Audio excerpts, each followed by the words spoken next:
and in our district, specifically things interesting to our district. But the second page of that letter was advertising the giveaways for the back to school stuff. And we want to make back to school exciting and encouraging, but we have to be aware of how it looks, how it appears when gifts or things of this nature come from elected officials. And I would just appreciate maybe reconsidering how that is done. The perception may not be very good. Thank you very much. Thank you. Mr. Bruce Wadsworth on recreation.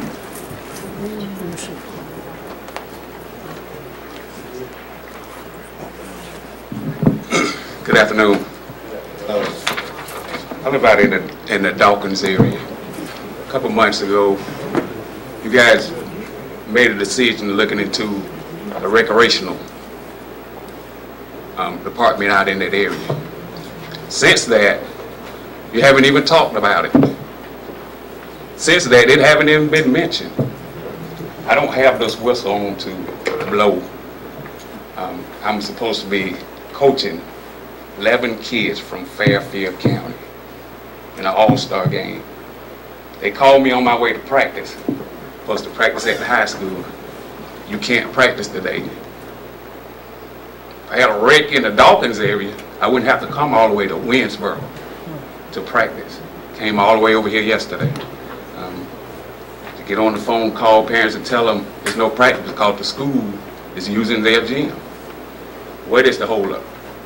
Either you're gonna put a wreck in that area, or you're just shooting us smoke, as you've been doing for the last several years. This thing has been approved. This thing's been voted on. The land is there.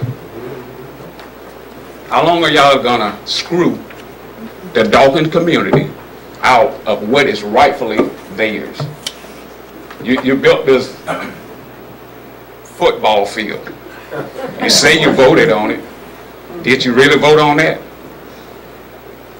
A collapsed football. That's money that could have been generated into that recreation department. I think that was a waste of citizens' money. Either way you look at it, it was a waste of money. Because if that project went on that fast, that project wasn't approved, it wasn't studied. But we have to get approval. We have to do studies for what we want in our area. It's no way that you voted, did a study, and approved that, and what happened, happened. Like someone just said, either somebody don't know what they're doing, or they're just spending money to cover up something. Spend some of that money out in the Dawkins area. We've never gotten anything. Like one of the guys said, potholes in the road. We are citizens also. Continue to pour money into Dryden Park. And like I say, you guys were voted in. You can't be voted out.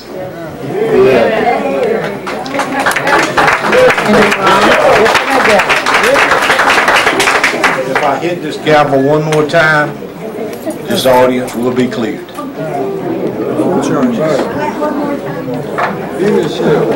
Mr. Randy Bright on the subject of wellness.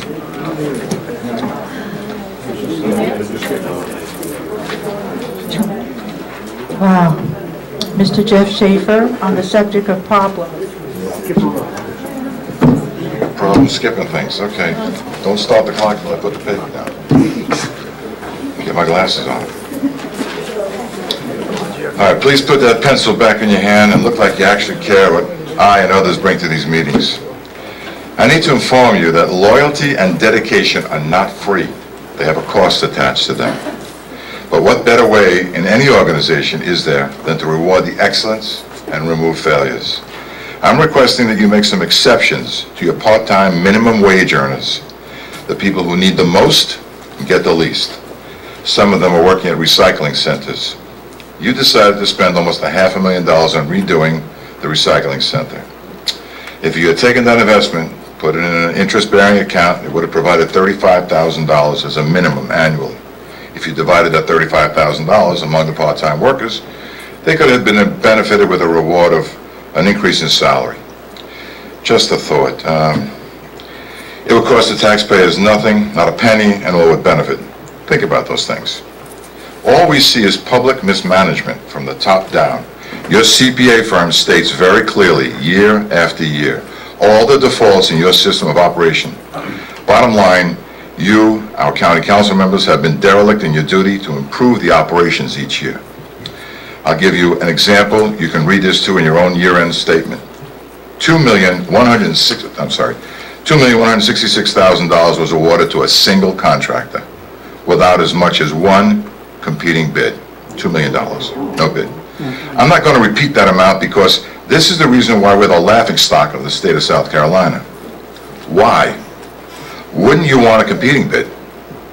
For everything, it states specifically that anything over $25,000 has to have 3 competing bids.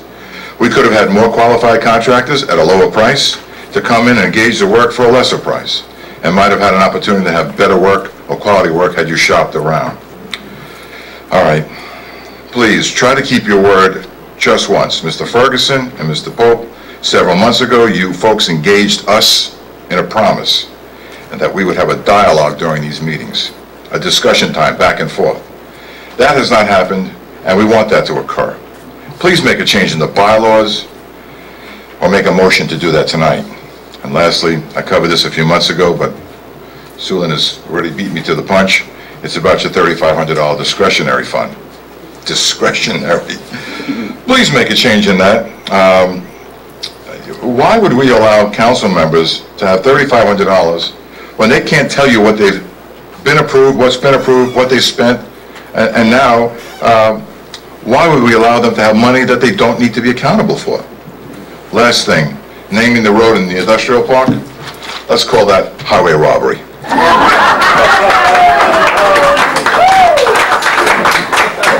Okay, Mr. Bright. Hard to top that. Randy Bright, District 2, Ridgeway. District 1. Where am I? Good catch. Thank you.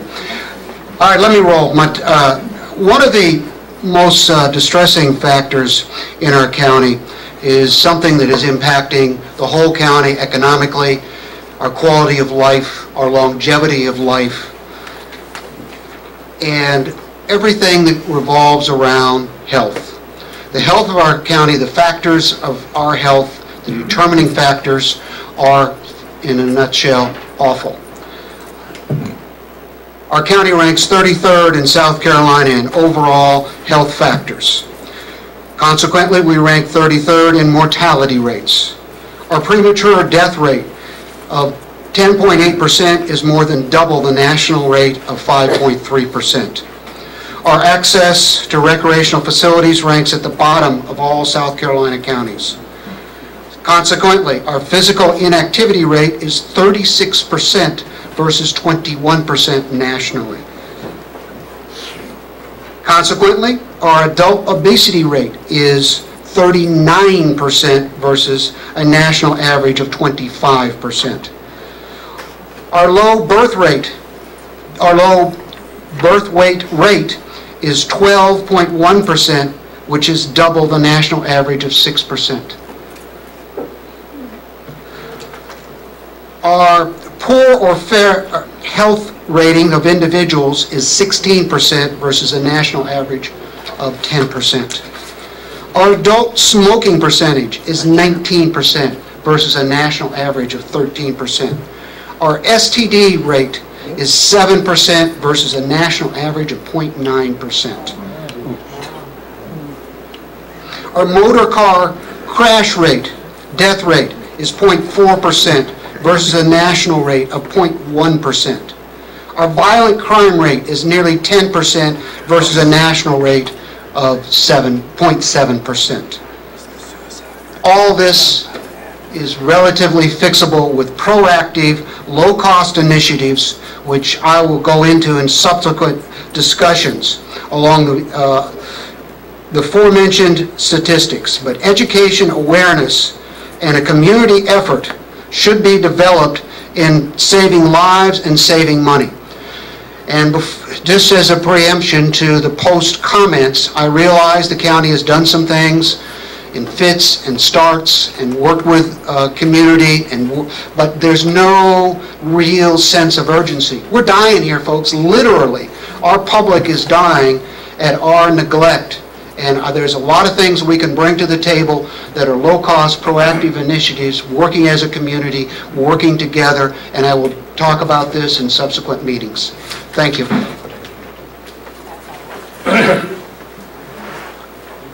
We're now down to county council time. Here we go. For the good of council. Mr. Vice Chair. Hey, thank you, Mr. Chairman. I did just want to share with the citizens that are still here regarding the Hilton Head, and just to share with Ms. Jenkins, she may want to know, from a meeting standpoint, I have been going to those meetings, and I will tell you that I attend those meetings religiously. Just like county council, I don't miss those meetings. When I first got on council, you're required to sign up for those meetings, which you will see when you go down. You sign up for those meetings, and then you're on a roll to attend those meetings. But after that, you have the option to attend those meetings each day of the event. And once that event starts, I will share. I'm at those meetings early in the morning. They start at 9 o'clock. I'm there every day. I don't miss those meetings. There are different work sessions. There's no attendance or roll or sign-in sheet, but I can assure you that I attend those meetings religiously every day at that event, and have for the entire time. And pour it out of your pocket? No. This is the meeting that's scheduled through the county council time, and it was saying that we don't go to the meetings. No one is there on the first day. I mean, I would just want to say I am there that first day. I come down the night before, and I'm at the meetings from 9 o'clock that next day until the meetings end on that fourth day of the event. So I mean, I'm at those meetings. There's no sign-in sheet. You won't see a roll or anything like that, because they don't take roll. But I am religiously at those meetings at that event, and always have been. And as long as I'm on council, I will religiously attend those meetings, because that's what I get paid to do, and to represent the people. So just want to share that with everyone in the audience as well. The general counsel for the ACH says there's a roll of sign-in. This is not public comment time. If you would take a seat, please. And Ms. Jenkins, I would there's no sign-up sheet.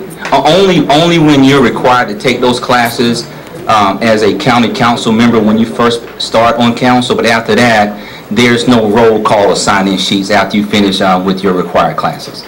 Yeah. Okay.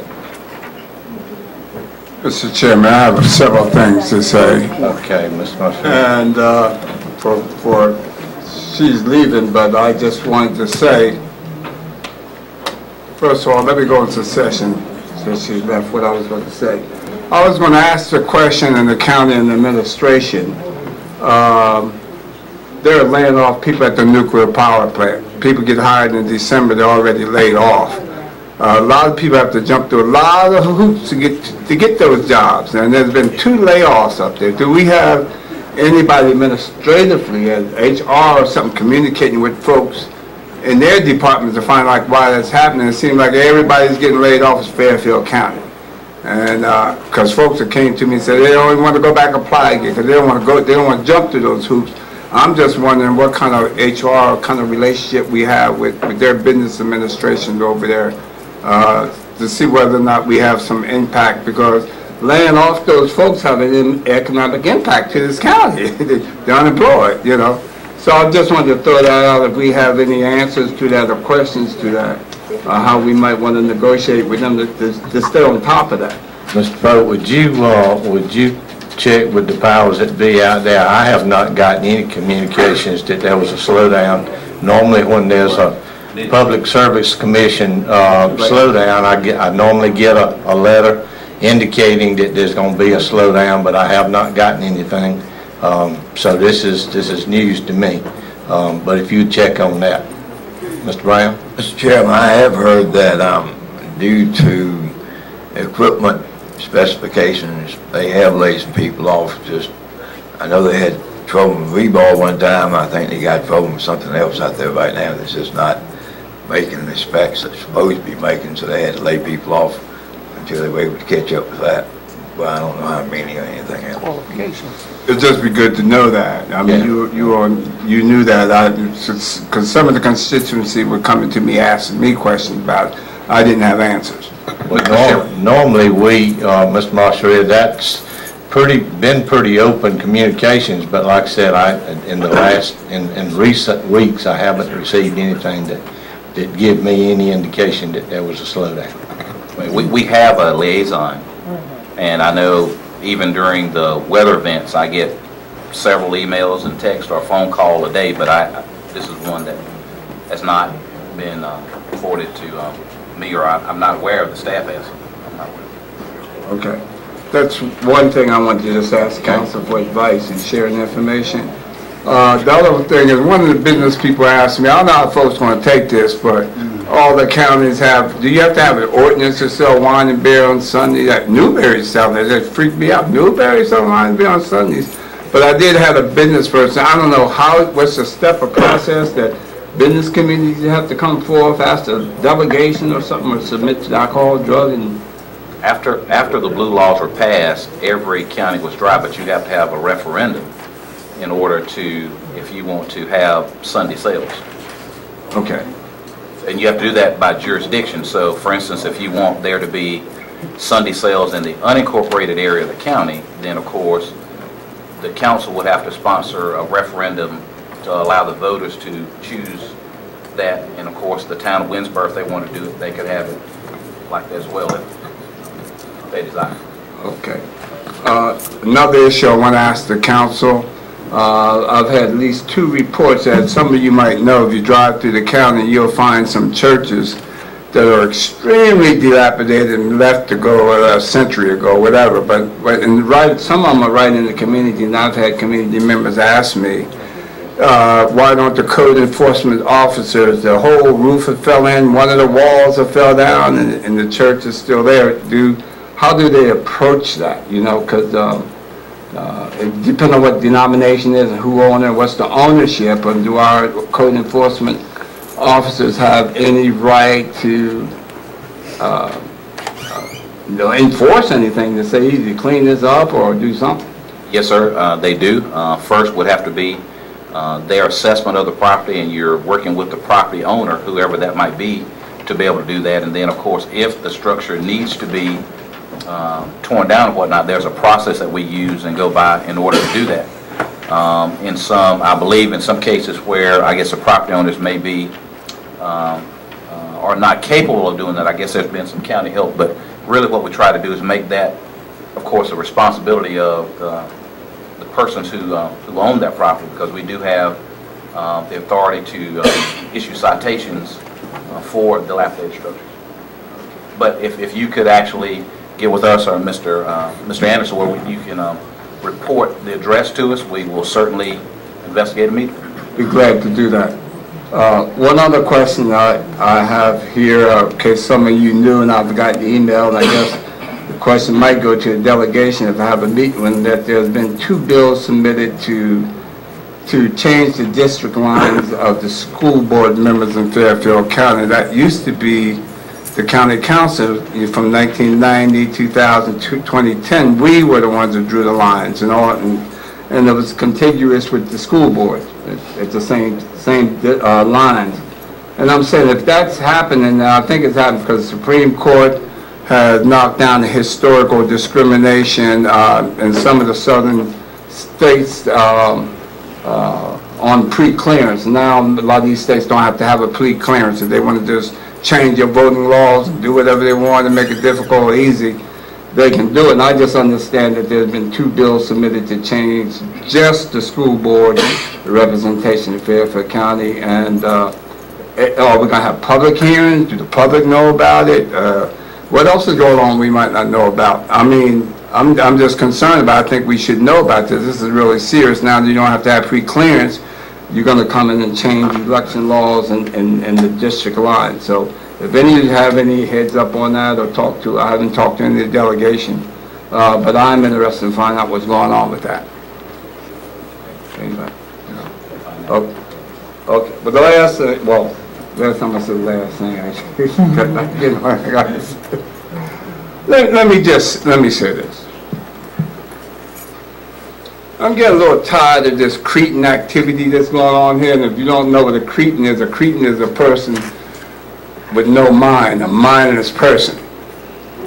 That's what a cretin is. And I've sat here and I've been called names and insulted and lied upon and stories and just name it. People are coming here and claim and holler about water. And this county council had no authority over no water districts in this county.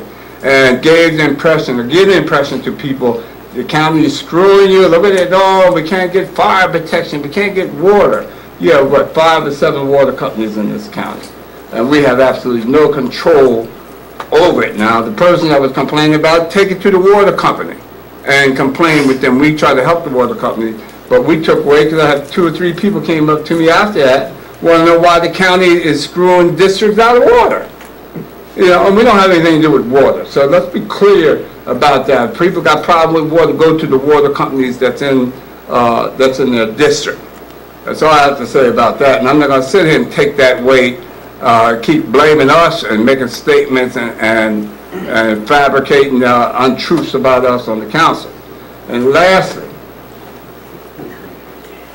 if I understand what a hypocrite is, in my mind, I might be wrong, an immoral person, a low-life, degenerate person, a hypocrite certainly can't be trusted, morally decrepit, and whatever it is, a hypocrite. And I've been called a hypocrite tonight and been told or suggested that since you're a hypocrite, don't you dare come in here and pray to your Lord and Savior Jesus Christ. If you do it, you better do it in silence. And nobody's going to tell me that I can't pray to my Lord and Savior Jesus Christ in silence or in loud. And I will pray, I will continue to pray, and I will come in here, I'll pray, I have to pray. Now, you want to go to court, put me in court, and the government come in and say I can't pray, I'm going to pray. You don't come in here and tell me that I can't pray. I'm tired of these kind of attacks like this. But my religion tell me I can't pray, you can forget it. And I mean that, and you carve it in stone. Thank you. Anything else? If not, I'll hear a motion to go into executive session. I got 1 or 2 things. Okay. Mr. Chapman. First, I want to address Ms. Matthews' concern about the $25 check that I sent out for graduation. She wanted me to reconsider that. I'm not going to reconsider it. I give out $25 to all the graduates in my district every year, and I will continue as long as I'm on council. As Mr. Coleman made a couple statements, I think he has left.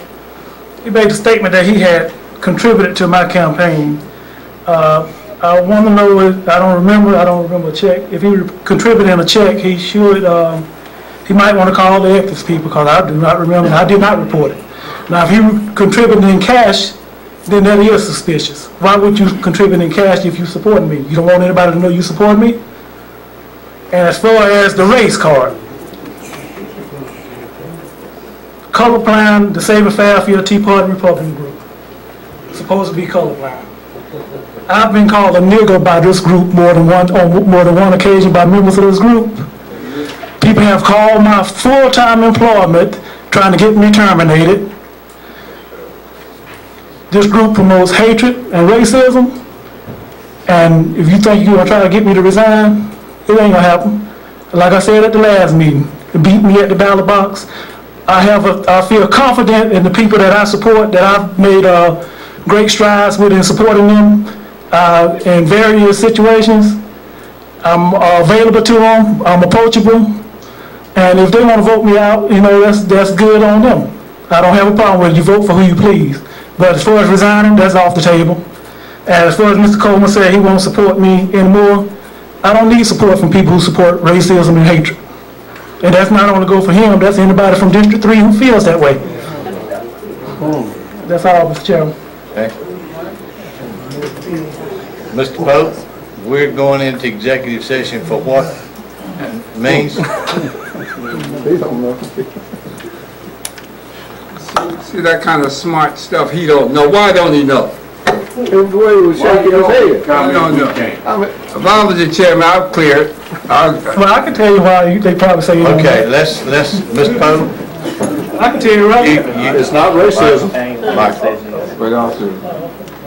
you, Mr. Chairman. The 2 items that we are going in is a potential real estate contract and also an update on a legal settlement. We actually covered the issue on the floodplain situation in the council. That'll be brought back, so we don't need to discuss that in executive session, but those are the two items. Okay, do I have a motion? So move, Mr. Chairman. Chip, could I just say this for you? Yes, sir. A lot of things I heard here, I think the council has made an earnest effort, because it's been brought to our attention about us being unwise in spending. I think we made just about every correction we could to change that, the budget, the money, the things that Mr. Holly used to give. I think all that's been cut out, as well as what I can see. From the administration, the procurement, and all that, we're making those changes. But come in here and something come up a year or two ago, the same old stuff that's been beat and changed, the effort we made is not appreciated. They'll find little petty stuff to kind of twist into you. We are making an earnest effort, and I'm glad they came forth and complained, to tell you the truth. But we are making the effort to try to make the change. But I ain't got to be sitting here and be called the ugly, ungodly names and stuff that I'm being called in my character.